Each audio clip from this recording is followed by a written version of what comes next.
pagi Taruna, bertemu kembali dengan saya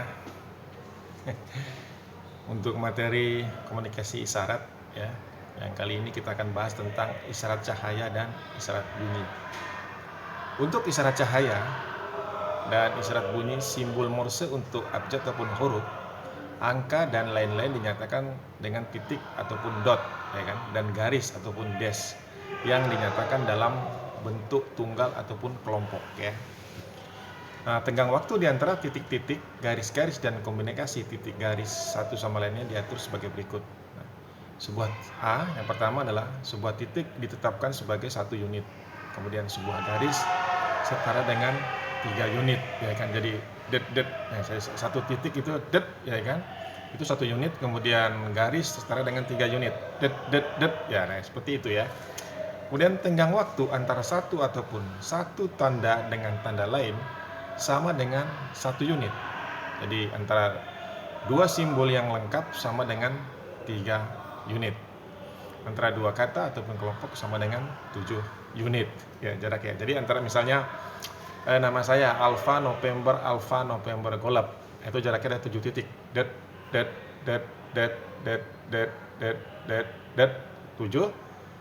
Langsung masuk ke lanjutan di kalimat berikut.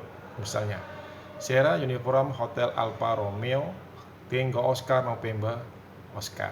Nah, dan seterusnya seperti itu ya. Dalam isyarat cahaya dan isyarat bunyi, pada umumnya harus memenuhi instruksi yang berlaku di sini, yaitu cara yang paling baik untuk menghindari yaitu membuat titik agar lebih pendek ditetapkan. Nah, standar perbandingan isyarat cahaya dinilai 40 huruf tiap menit. Perincian instruksi untuk isyarat cahaya dan isyarat akan kita perinci sebagai berikut. Secara singkat aja kita ambil ya. Pertama, isyarat cahaya. Isyarat yang dibuat dengan cahaya dibagi dalam bagian-bagian sebagai berikut. Yang pertama, panggilan ataupun call.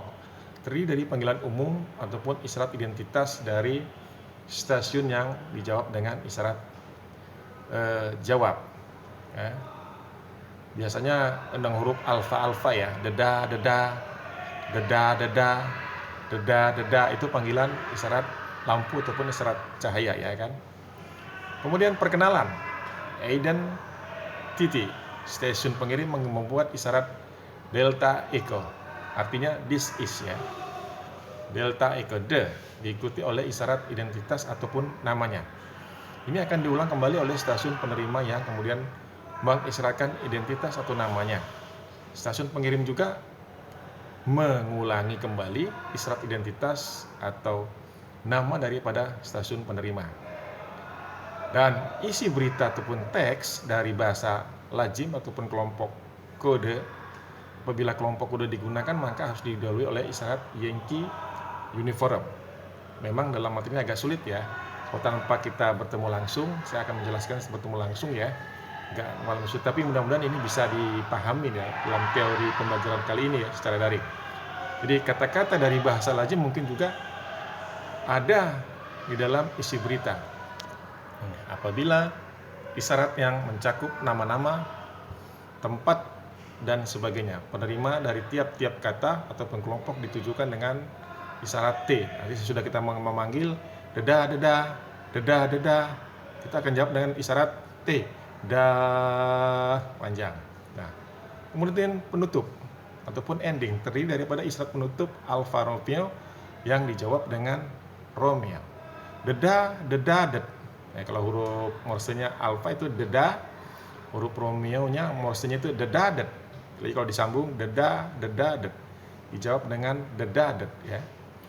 Apabila di seluruh isi berita dalam bahasa lazim, maka mengikuti prosedur yang sama. Panggilan dan perkenalan dapat ditiadakan apabila dua stasiun sudah melakukan komunikasi dan sudah saling menukar isyarat. Jadi di berikut ini adalah daftar isyarat prosedur untuk pengiriman dengan isyarat cahaya adalah sebagai berikut. Coba kamu perhatikan di sini. Nah, seperti yang saya sampaikan tadi, alfa dan seterusnya. Deda. Ini maksudnya apa? Panggilan untuk kapal yang tak dikenal ataupun panggilan umum. Kemudian ada huruf echo. itu artinya tanda hapus, ya. Kemudian titik habis ataupun persepuluhan. Kemudian tanda jawab panjang huruf T-nya, ya, itu tanda menjawab. Kemudian di sini ada deda itu tadi, ya. Maksudnya isyarat lampu dengan kode memanggil tadi, deda, itu dibuat untuk menarik perhatian apabila ingin berisyarat ataupun kepada sesuatu yang di mana isyarat identitas atau nama tidak diketahui, ya. Kalau kita dalam bahasa manusianya, woi, ya kita panggil seperti itu, ataupun hey, katanya kan. Nah, kalau ini dalam bahasa lampunya nggak mungkin seperti itu, ya. Langsung kita pakai kode deda, itu untuk identitas kapas yang tidak diketahui. Nah, kemudian untuk isyarat tanda jawabnya adalah huruf T ataupun tenggo panjang, ya. Kemudian huruf T dibuat untuk menunjukkan penerimaan dari setiap kata ataupun kelompok, ya kan. Kalau T-nya tadi agak banyak, itu berarti untuk menjawab suatu panggilan. Jadi kalau huruf T tunggal dibuat untuk menunjukkan penerimaan dari setiap kata ataupun kelompok. Kemudian dari sini adalah isyarat tanda batal ataupun tanda salah, huruf eko bersambung, ya.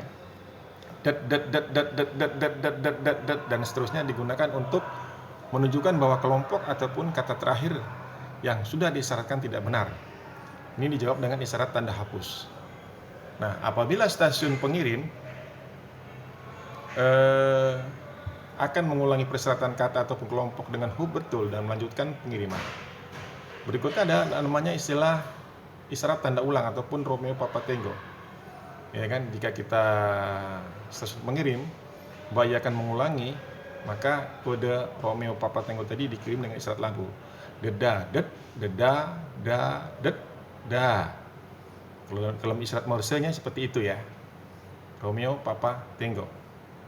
Oleh stasiun penerima suatu permohonan kepada stasiun pengirim agar mengulangi isyarat yang telah dikirim ataupun ulangin apa yang sudah Anda kirim. Kemudian ada namanya isyarat tanda ulang khusus Alfa Bravo, Whiskey Alpha, Whiskey Bravo, dan Bravo November. Itu disediakan buat stasiun penerima dalam setiap hal mereka dapat membuatnya sesudah isyarat tanda ulang Romeo Papa Tango, ya. Contoh di sini adalah Romeo Papa Tango, Alpha Bravo, kemudian kilo 5. Ulangi semua sebelum kilo 5. Kemudian ada lagi contoh di sini Romeo Papa Tango Bravo November Boats Shore Favor, ya. Ulangi semua di antara kata boats dan shore favor. Nah, ini ada beberapa tanda, ya kan. Jadi jika isyarat tidak dimengerti ataupun apabila pengirim tidak jelas, maka isyarat tanda ulang tidak digunakan ulang. Saya ulangin, jika isyarat tidak ataupun dimengerti ataupun apabila pengiriman tidak jelas, maka isyarat tanda ulang tidak digunakan tidak digunakan. Nah, stasiun penerima harus membuat isyarat tersendiri dari kode. Sebagai contoh tadi, isyarat Anda sudah diterima tapi tidak dimengerti.